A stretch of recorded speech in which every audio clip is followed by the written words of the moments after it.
Luka je od možganske krvavitve opravil naporno pot, najprej v kliničnem centru in nato rehabilitacijskem centru Soča. Kako pa mama spremlja sinov napredek? Zunanji krog te najprej vpraša, ali že hodiš, ali govoriš. Jaz rečem, vse počneva enako, samo zelo, zelo počasi, ampak vse moramo opraviti v 24 urah. Mama z Lukom vztraja, terapije stanejo, zato je dobrodošla vsakršna pomoč. Od kolesarskega kluba Adria Mobil sta prejela kolesarski dres, od predstavnika Term Krka pa darilni bon.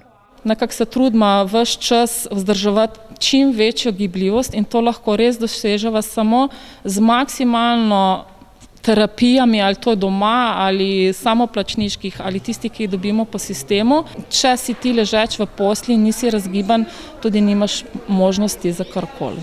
Vsako terapijo tako Cugljeva skušata oddelati v najboljši moči in pozitivnem duhu. Na dobrodelnem dogodku so med drugimi sodelovali predšolski in šolski otroci ter gasilci. Sem hotel spodbuditi malo gibanje teh naših predšolskih otrok v sami občini.